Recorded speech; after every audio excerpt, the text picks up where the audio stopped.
of our founder and owner, aka the Casa Grande, and dear friend of tonight's author, Mari Curley, coming up on 48 years in the business. Congratulations. On behalf of Mari and our staff, Dee, Gretchen, Amelia, and Mary, thank you for coming.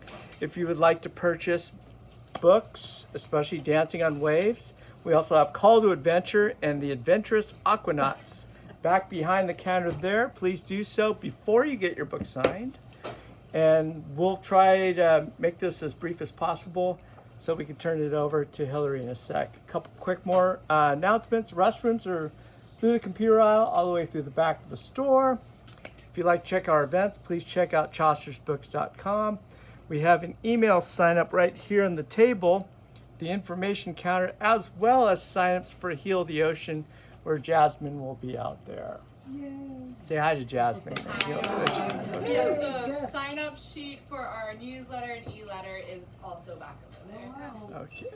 So, in addition, I do ask that you turn off your cell phones or put them on mute to give our author undivided attention. Tonight our author will talk. I'll ask a couple questions and turn it over to Hillary. So please think up some juicy ones as this is being recorded for YouTube. Tonight's book, Dancing on Waves, tells of these and other adventures and a profound love of the ocean. It tells of personal anguish and triumph that led her to co-found Heal the Ocean, an immensely successful environmental advocacy group in Santa Barbara, California, right here. It has earned prestigious accolades for the removal of septic systems from 7 miles south of South Santa Barbara County beaches, including the world-famous Rincon and Surf Break. Sign-ups again are over there. Please join Heal the Ocean. Of course, tonight we're here to celebrate the wonderful Hillary Hauser. Welcome. Thank you, Michael. Thank you, Mara. Thank you for having me. And all my Heal the Ocean people. Heather is on my board. I'm the Heal the Ocean board. I'm right here. Jack and all the Heal the Ocean people. That's her daughter. And this is this is my daughter. And No, this is and Lucy. Lucy. Hi. Thank you all for being here. And I want to thank the people who brought me here with my broken knee. Christy, Carol, where are you guys? They're right behind. And Manuela's not here yet. Anyway, these guys have been carrying me around the house. So I'm really happy to be here, and this book is for me the culmination of kind of a lot of things that came together at once. I actually wrote it 20 years ago while I was going through hell and damnation. And of course, nobody wants to read about bad things, but it was everything at once that really plunged me into a place I've never been before. You know, the world was my oyster. I didn't have to think about anything. And these years I call it the trifecta of calamity. It was first the divorce, then the breast cancer, then what else happened? There was something else. But Depression. oh, the depression. Thank you. We're in the book. And as I point out in the book, I was getting some therapy, and I didn't even know I was suffering depression. I thought, yeah, I'm bummed out. I didn't even know what it was.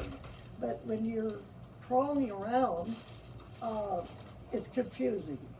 So all of this was together at once.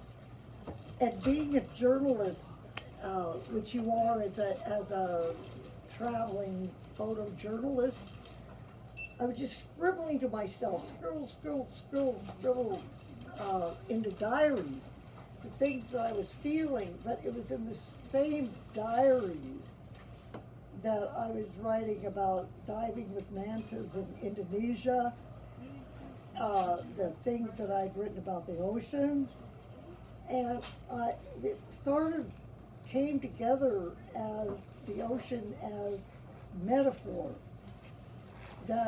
I spent a lot of time swimming. I would swim at dawn. Wow. I would, you know, do a lot of reflecting, and much of this book has to do with my career I covered the waterfront for the Santa Barbara newspaper Oh, wow. That's before the New York Times bought it. oh. And so I got to know this fisherman, the commercial fishermen of the harbor, the diving fishermen. And this group, there is nothing like it. So I had, as a news journalist, I was getting all these stories fact by fact because they were published in the paper, so they had to be right. And getting to know these diving fishermen, in a way, this is a chronicle of the dying industry. I mean, the abalone fishery is closed, and and to see them struggle to bring it back together, but I would go to these political meetings. I'll just describe it. These guys, you know, Manny Gorgita, the other fishermen, you know, these rough-hewn guys, they're all lined up, and this issue was gill netting, and they're all in the front row, and the state, you know, the board is there and taking notes, and they're gonna make a decision about closing gill netting. And so here are these guys, and people are coming up to the podium and speaking, and here is this one came up, and she started very religiously, the most important man on this planet, Jacques, the front row just blew up into ha ha ha. What? And one of them said, I thought I was in this room before because I would have thought I was on Bandini Mountain. And another one stands up and screams, and then the state board just says, gill netting closed. And so the things that these fishermen would talk about, Jesus was a fisherman and everybody liked him. You know, and this isn't just for fun, this is how, and they would talk about how fishing was the essence of the village life and so forth, and they were a tight-knit bunch. And so in this book it describes, you know, ocean conditions in the Santa Barbara Channel when it's just flat calm here, well, Hiroko knows, the condor, that it can be just absolutely flat calm, and all the girls are out in their bikinis on the beach. And if you see those white wispy clouds that come over the San Diego, it's blowing like hell out there. And the fisherman knows how to read the ocean, and if you don't, you can lose your life. And so the Santa Barbara Channel, everybody just, it's just a little trip over to the islands over there. But when the weather comes up, and I was married to an abalone diver, urchin diver, and we're good friends, by the way. He was the first one who called me and said, I really like this book. Oh. Even though all through it is my husband. So, but it reflects what they're like, you know, the diving fisherman said it was the underwater contemplation room. You swim around down there with all your thoughts banging around in your head. But they work on these Radden boats that they're specially built for rough ocean, but urchin divers especially, they load up the live wells, those are loaded up, then they stack the deck with more urchins, and there could be 2,000 or I don't know how many thousand pounds on the boat, and when they can't move around anymore, they go home. And somewhere in the middle of the channel, a rogue wave can come up and flip the boat. Jesus. So there are examples in this book that describe some of the stuff that they went through. The boat flips over. This is Kufal's boat, and there are three of them standing. It was December, near dark. They're standing on the hull saying, okay, our gooses are cooked. You know, they'll last 2 minutes in the water. And so they saw there was a boat from Fort Bragg going by, and the trough of these waves are so huge that you can easily miss it if you're just, 1 minute off. But this boat went by, and just unbelievably, some guy in the Fort Bragg boat went out on the back deck to smoke a cigarette and saw their boat flip. Oh. And so Kufal's wife, Hillary, says, it says something good about smoking, don't you think? But then, there have been other situations, Brian Daly, with their boat coming out from San Nicolas, went over, same thing.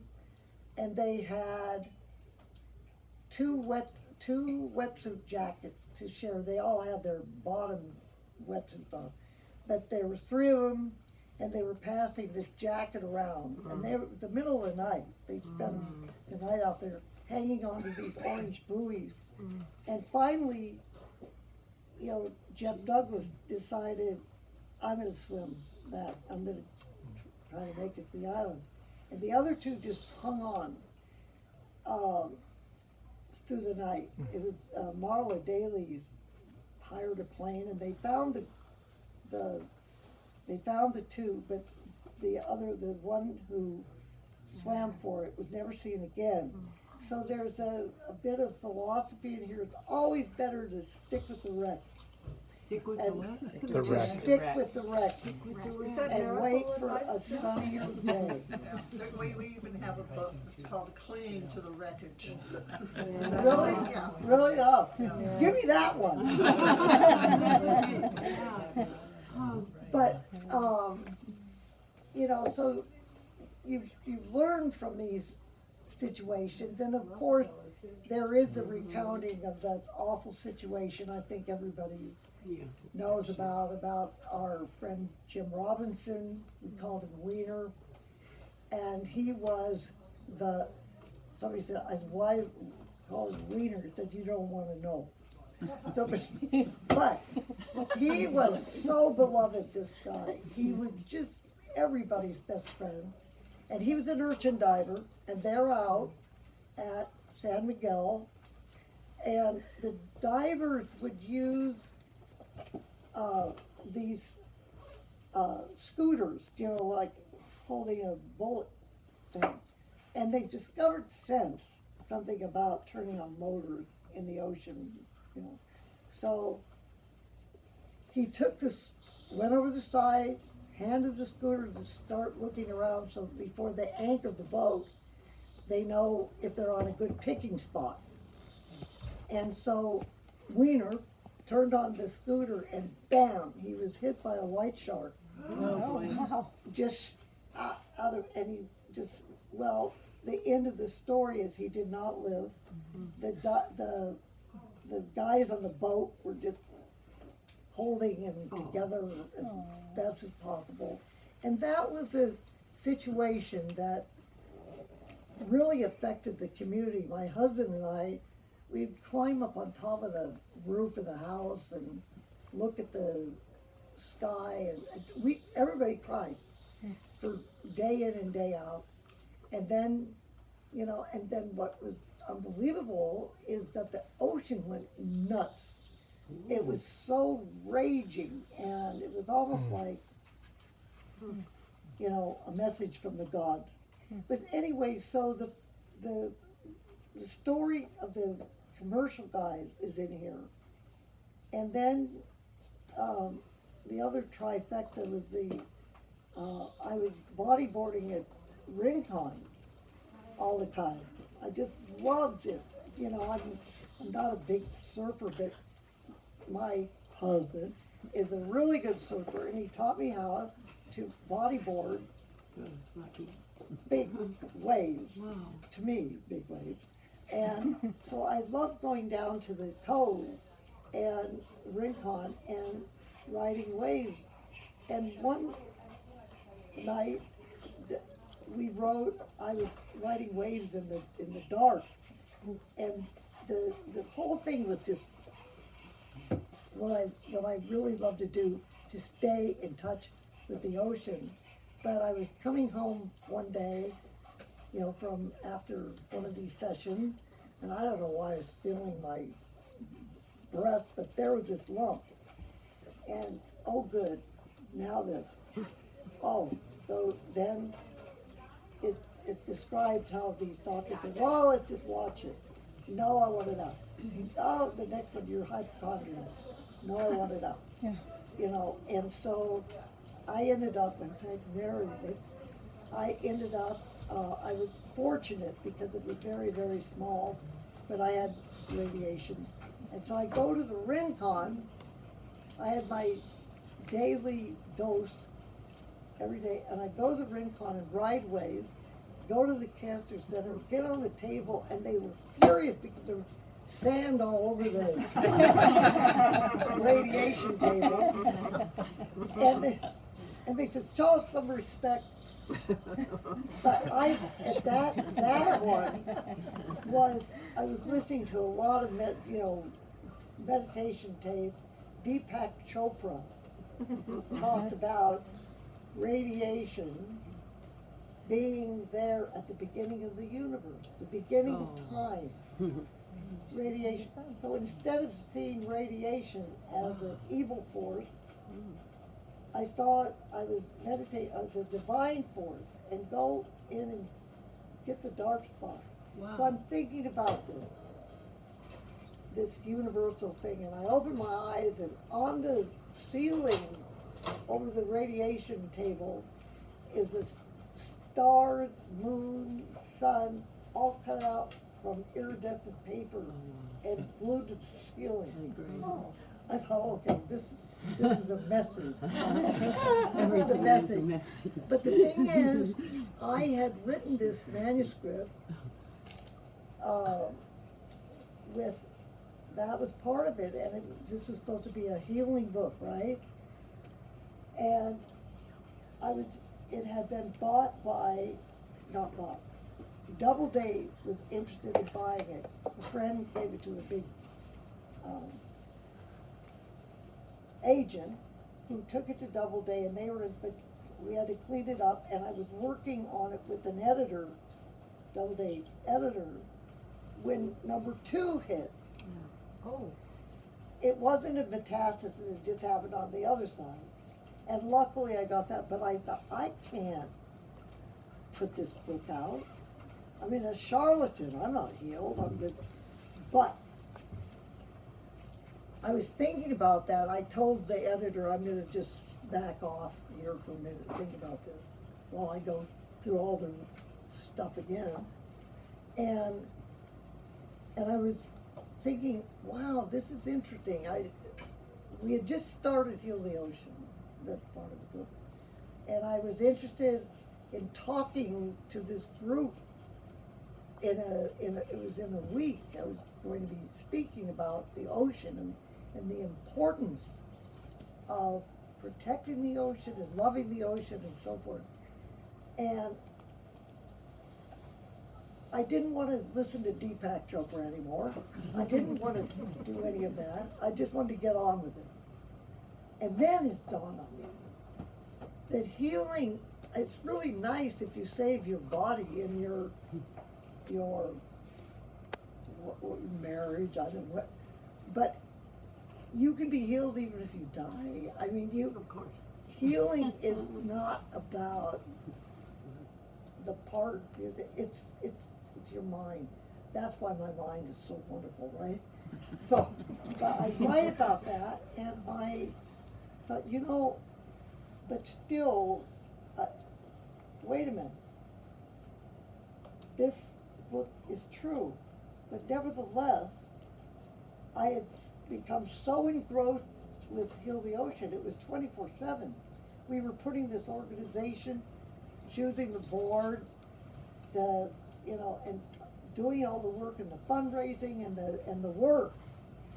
And that I never got back to this. And so it was fairly recently, maybe 2 years ago or so, cleaning out, home, spring cleaning, and I've got manuscripts and yes and no's, and I was looking at this manuscript and I thought, do I throw this in the recycle or what? And so I asked two friends, Randy Rabin, are you here? No. And Carol, Randy! Randy is a counselor, and so she doesn't BS people, I don't think.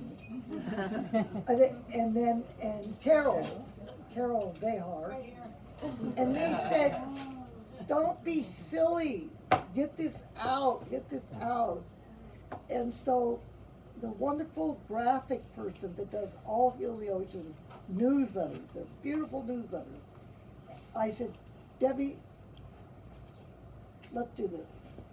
So we just did it ourselves, and we didn't run around with a tin cup asking for a publisher, just do it. And so that's how this book came to be. And then so the foreword explains how this happened, but the epilogue is what has happened since. It's been 20 years since this, but this is a sandwich book. But the story inside is all the things that I was feeling about the ocean that gave rise to this rage when the beaches started closing. No swimming in the beach? You've got to be kidding. So, in the early days of Heal the Ocean, I was still teaching piano, and I was still working at home. We didn't have an office. And then I was still taking writing assignments, and I went to Indonesia, went to Komodo Island on assignment and diving over there. And this friend of mine and I were diving in this Giliwara Pass. The current, it was the end of day, and we were just taking a free ride on the current. And it was just over hill and dale, and we turn and look, and here's this beautiful manta ray swimming with us. And it was exquisite, and it was just a trip I'll never forget. But the point is, when I got home, I went to my favorite beach. I went to Miramar Beach, and I went swimming. And it was hot, it was November, everything was still, like they call it earthquake weather, and it's something. And I thought, wait a minute, something's wrong here. There was no life. I'd just been in an ocean that was just blowing up with fishes and eels and turtles and, everything life imaginable. And Miramar Beach was a zero, and having grown up on Miramar Beach as a child of 1955, there were tide pools on either end. There were seagrasses and shells and animals and anemones. They don't exist anymore. So this book is really to recognize what the ocean is to all of us, and how important it is to realize what's in it, and you look at what all the animals do. I'm going to tell you one thing, I'll shut up. When I found out as a newspaper reporter, I would do the science out at UCSB, this will blow your mind. The ocean is like a giant brain. All the signaling that's going on in the ocean is just as exquisite as the brain that makes your eye burn. And so you wonder how everything is plankton. Everything goes into the plankton current. The small microscopic animals, but they eventually drop out of the current to live and grow into an animal, into what they are, a crab, a barnacle, the abalone. Well, how do they know where to settle? Because if a red abalone just drops down onto the sand, it won't live. But this is the red algae that it feeds on. There's a signal. And that that plankton picks up on the signal, goes whoop, and settles down. Barnacles, same thing. The glue in the barnacle, the base of the barnacle has it. It's a GABA something that signals planktonic barnacles to go there. And the mussels, the byssal thread, the black threads at the bottom of the mussel, it has that signaling device too. So the survival of these animals is based on this incredible signaling mechanism. So every time we throw stuff in the ocean, including fresh water, any water, we're interrupting. So being married to a fisherman, I think, oh my God, the fishermen are being blamed for all this mass abortion that's taking place every single day. Excuse my use of words, but there is so much unborn life not getting born by our interruption of this divine chemistry that is the ocean. And so that's a little bit of what's in the book, plus more.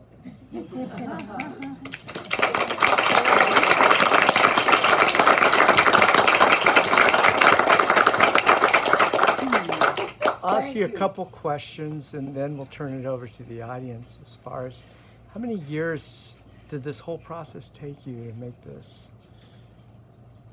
Well, it's being a diarist and on my world travel and in my work as a newspaper journalist, there was a lot of writing and all that. But to assemble this together with a philosophy going through the whole picture, it was this 3 years of hell that I was in. And I would just write and write and write. When you see somebody writing in a journal by themselves, they're arguing with themselves and trying to sort things out or record their impressions of things. And so that's what I did. But I would pull up from my journals or my pieces these points that came up that I wanted to make. And then combine that also in this book are beautiful music examples. The classical music, I'm a classical pianist, and so that harmony and structure, like are as solid as the lunar tide. And so these metaphors were just running rampant.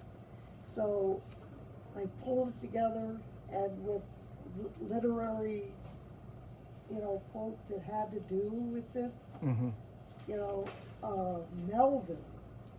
Melville. Okay. It's unbelievable. I mean, he said that the sea is the source of meditation. The meditation, anybody is drawn to the sea, and then Nietzsche. You stare into the abyss, and the abyss stares into you. The abyss, the abyss. And so on a dive to 200 feet that I made by myself on Lower Teeny Crater, I likened, that as you dig into your stuff that you're dealing with, you are looking into this abyss and it's staring at you, and you're just trying to sort it out. Anyway, now I'm going off on another tangent, but that is really, it was just 3 years of just kind of grappling with all this and meshing it together. Well, it's a wonderful book, and I know you talked a lot about the beauty of the ocean, but what I really related to was your description of the people and how beautiful the people were in all their mortality, especially the fishermen. And if you talk a little bit about your relationship to the people in your book. The fishermen, there's nothing like them, and they're just the salt of the earth. That, of course, when you're married to a fisherman, you know them all. We spent a lot of time out on the ocean together, tied up together, Christmas Eves together, hiking the island together. They are sea people through and through. And there's a part of this book, if the weather was too rough for them to get out, some of them would just get desperate. I gotta be out there. They just had to be on the ocean. It wasn't just about making a living. I mean, they had to be with the ocean, on the ocean. And there's a part of the book where I was just, oh man, when my husband and I split up, I was teaching piano. And I was thinking, how'd this happen? I'm an old piano teacher now. I used to dive, and I thought, that's it. I've got to do something about this. And so I called the fuel dock, Bobby at the fuel dock. I said, do you know anybody that's going out to San Miguel Island? I want to hitch a ride. I actually, when I read myself doing this, I said, who's that? But Bobby called me back the next day, and Pierre Charest, Pierre and Wolfman Bob, they said they're here, they'll take you out. So I threw all my diving gear in the car and went down there. I didn't know these guys. And Pierre Charest, where is he? He's the neatest guy, but I went out and I tended. What? Oh, so I tended for them. And a tender is 200 feet of hose, and my husband taught me how over, under, so it doesn't all get tangled. And, you tend their hose so that they are not dragging it through the water. I tended for these guys. They said this is the best day we've ever had, which made me feel really good right then, because I was feeling like garbage. And then we went and tied up with the other boat, and we spent the evening regaling each other and eating the fish they caught and so forth. But the tender stories in the harbor are epic, because there's a thing about divers, diving fishermen, abalone divers, urchin divers.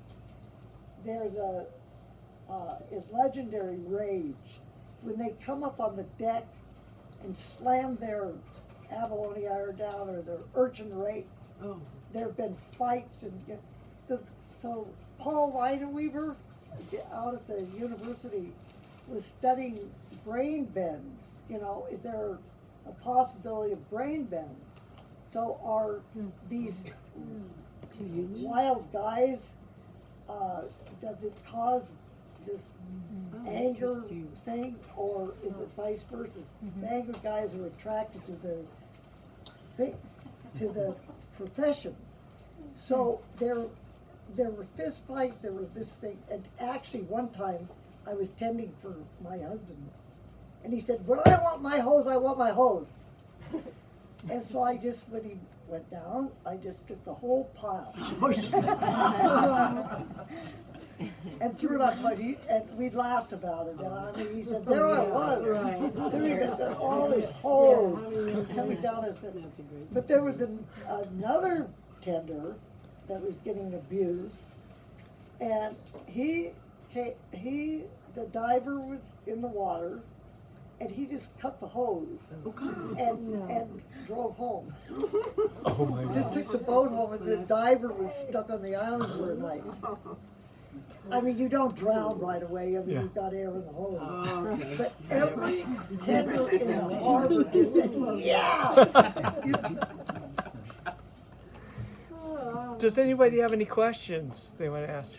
What took you so long to write this book? Well, I've been writing it for, oh, stop. Randy.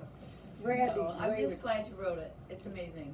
It's amazing. Well, Randy was very adamant that I get it into print. She was, and Harry Raven, Randy's husband, is my right-hand man at Heal the Ocean. He oversees all the Summerlin oil well plugging, all the homeless camp cleanups, Nice. just heavy-duty work, this man. But why did it take so long? I'm just glad to see you guys. We're glad to see you.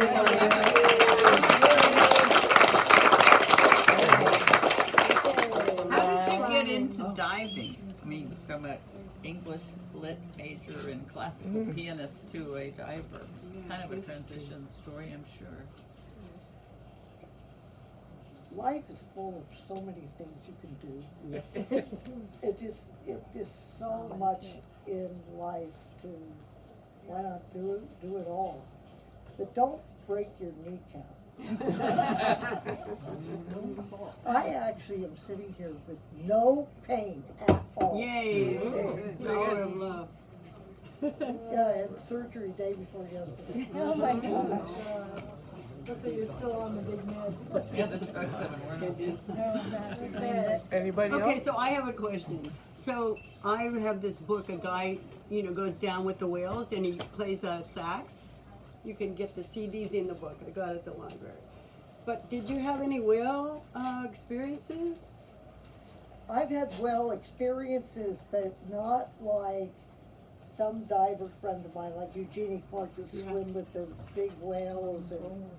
But many times, for Rokum, those whales like the back of her head, of her hand, I mean. But I think she had to leave. But many times diving at the island, Yeah. you would hear this wonderful, immense vibration. But no, with swimming with whales, no, I've never jumped in it. No, I don't believe in trying to encounter on purpose. Not on purpose, but you know what I mean. You can pay to swim Yeah, yeah. with dolphins, that's okay. But I was just curious because this guy's saying I think probably the ocean must have an energy that's healing. That's why I was here. I was like, did you have like a feeling the ocean was healing you? You Oh, have definitely. Okay. Definitely. Yeah. In fact, one of my last scenes in the original manuscript is, I finally emerged. I finally came up to air and light, and there are allegories about diving itself. If you stay deep too long, you get the bend. If you come up too fast, you can have an embolism. And all this. So, wait, what is the point of it? Oh, so the healing part, I just swim every day, every single day, and just the beauty is to immerse myself. As this astrologer friend of mine said, you're immersing yourself in Oceania, the mythology that exists in the ocean. But at the very last scene, I was coming up the Miramar steps with my two skipper keys, Minky and Buster, and this young woman was coming down the stairs and she was crying. Her face was just red, hot tears, and just my reaction, I didn't know her, my reaction was instant, was just to grab her. And she said, "This is the worst day of my life. This is the worst day of my life. But if I can get to the ocean, I'll be okay." Oh, And that was my last scene in the original manuscript, oh, wow. because there for the grace of God was I. So you helped her get to the ocean, right? Go, girl. No, she knew where she was headed. All right, I let's, think it's good to take a Heal the dip ocean. when you can. What? How did you start Heal the Ocean? What made you go This into this? is like a major blowout, because I was going through this, being a journalist, I was writing a piece on Santa Barbara surfboard shapers. There were some very renowned ones here in town. And one was Clyde Beatty of the Beatty Circus family. And so I was in there talking to him about his surfboard. And he said, "What are you writing about me for? You should be writing about this." And he held up this petition that was 300 names that were collected by this group called CURE, Clean Up Rincon Effluent. These three guys were starting a petition on the county, because every time a surfer would go into Rincon, they'd get rashes, earaches, headaches. I mean, there was sickness in the water. And they were looking at the septic tanks, that, all those homes were on septic tanks. And some of them were below sea level, some of them were, so every time the ocean comes in, the groundwater goes up, and then the ocean goes out and takes it all out, this waste out. And so I said, okay, so I finished my surfboard study, then my story, and then I called John Langford, who was then the editorial page editor of the Santa Barbara News Press. And I said, "John, I want to write about this thing of the closed beaches, because that Senate Bill AB 41, the beaches were starting to be posted closed. The offense was all around us." And so John Langford said, "Write as much as you want." Wow. Now you get lucky you get a couple of sentences. But I wrote a 23-page manuscript. And they published it, it was when the paper used to have some bolts to it. The whole page minus the left-hand column and the entire back page. They didn't change a word of my piece. And my last sentence was, I was saying how our regulators aren't doing, we're paying them to watch this stuff, and they're not doing what we are paying them to do, because their answers to my questions were just ridiculous. The environmental health record, there's nothing wrong with the Rincon, we've walked the beach, we didn't say anything. Even though all this stuff is under the sand and underground, X-ray vision, or what do we do? So, my last sentence, can we change this? And it is my prayer. And so it was, I was just like a bomb went off. The people were crying. My number was listed in those days. Calls, we'll give you money, we'll give you money, we'll give you money. No. And so I got a call from First District Supervisor Naomi Schwartz and Lois Katz, who was our representative.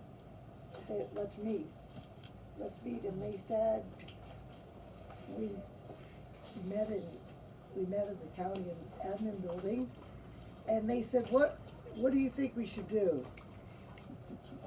And I said, 1, 2, 3, 4, 5. And that's our mission today, those 5 things. Wastewater, dumping, you know, the septic systems and so forth. And Naomi turned to me and said, Hillary, you should start a public pressure group. We can't do this by ourselves up here. Supervisors don't sit up there and say, oh, let's do this. You have to bring it to them and push it.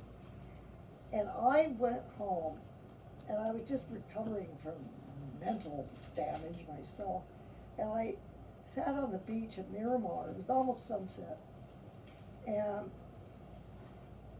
it was like the proverbial ball had just been thrown in my lap, the ocean. And so I was sitting there thinking, oh my God, I'm trying to get peace in my life. Did I start a war, politics? And so Stan and Jean Harfiness were my neighbors on Miramar, and they were out having a glass of wine at sunset. And I barely knew them. We knew each other by our dogs, and I went over there. And I said, and Stan Harfiness said, come in the house, we're gonna write you a check. And I said, don't write me a check, I'm going swimming. And I literally went out and just floated on the ocean, and I said, okay, here I come. And it was, I gotta do this. And it was, it was like a Tuesday, because a Tuesday, and I said, okay, I'm gonna do it. And I called Jeff Young, who is a lawyer in town, an ocean man. I said, would you do this with me? And he said, yes.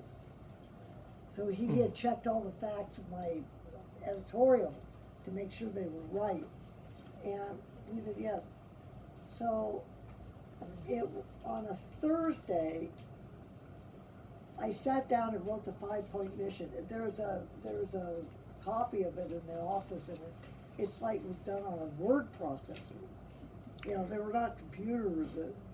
And with my hand-drawn wave, heal the ocean, went to the post office box. You get a post office box like that. You can get a phone number like that.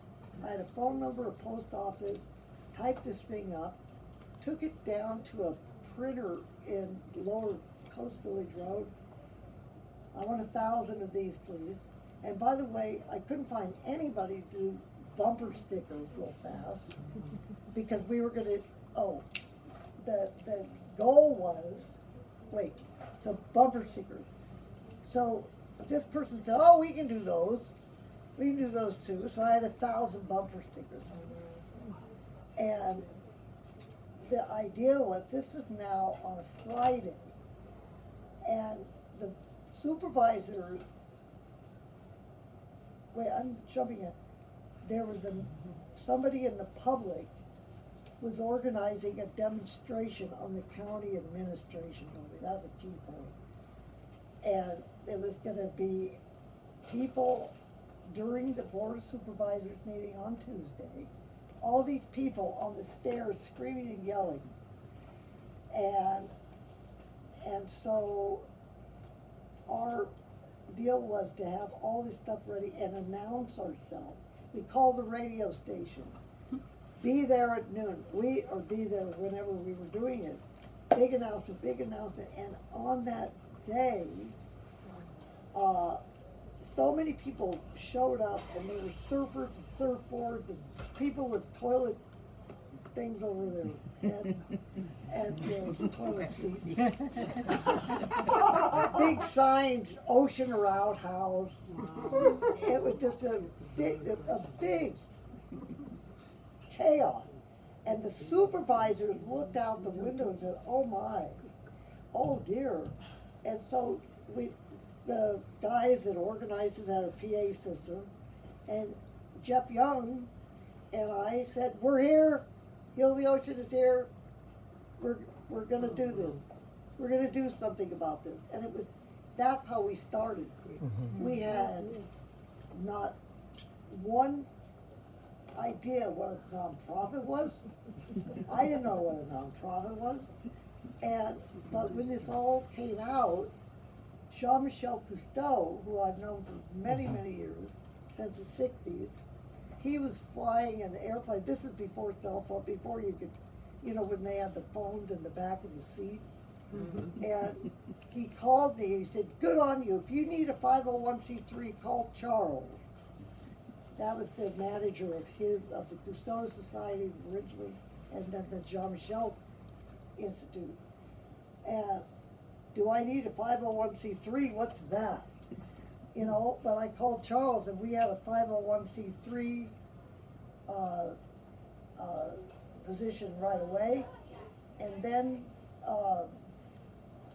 Jean-Michel's mate Nan said, well, now you've got to have a benefit. I said, what? A benefit? Benefit. So we got a room at the Biltmore, and I don't even think we had rubber chicken or anything. We just had, it was like a revival meeting. If the chairs lined up. And we said we got a raise because we had the price. It was $50,000 to DNA all the creeks in Santa Barbara County. South Santa Barbara County, sorry. I mean, that was kind of naive because it takes millions to do that, but we were gonna raise that because we had a guy at UCLA lab. So there's Jean-Michel, we're up on the stage and saying this is what we're gonna do. It was like a revival meeting.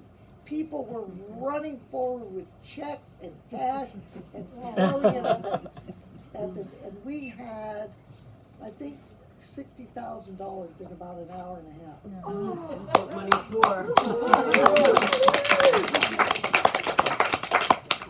Well, thank you, Hillary, for sharing your story. Thank you for Heal the Ocean. Thank you for everyone. And let's sign some books. So we're going to line up right in the center. And thank you, Hillary.